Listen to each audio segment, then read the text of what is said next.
Hi, I'm Sue Daly and welcome to the next instalment of our sew along. I hope you're all enjoying yourselves. I've really loved making this quilt, so it'd be really nice to hear some feedback from you guys to let me know how you're getting on. Today we're going to make these little circles. So these are made out of our quarter circles, our 2-inch quarter circles. So we're going to make a whole bunch of these and then sew them up very scrappily together, so not in any particular order, so you don't have to follow what I've done exactly. And when I do this sort of stuff, I usually cut it all out at once and then I have it sitting there ready, so when I've got nothing to do, which is not very often, I can sit and sew them together. So basically I'm cutting them out. I can cut them out in multiples, so depending on how sharp your rotary cutter is, you can cut them out in multiples of 4 or 6 or whatever that might be. And then I just pile them all up and then I can sit down and glue them. So working with our little quarter circle shapes, and we can glue them. So here I've got a whole bunch of them done, so looks like I've had nothing to do, so I've been able to glue these.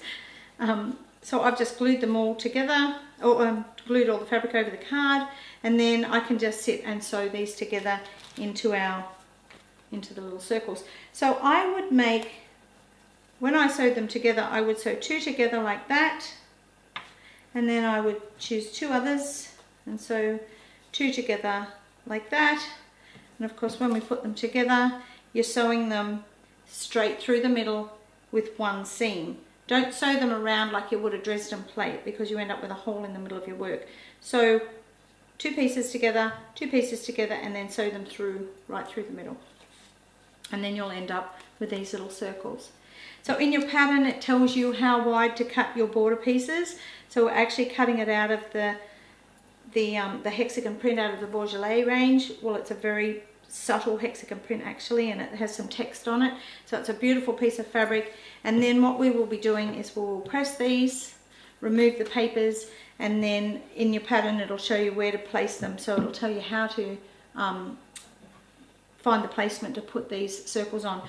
Once you have taken the paper out, pop the glue on the back, a very small amount of glue, and then glue base them to the back, to your border pieces, and then applique the edges.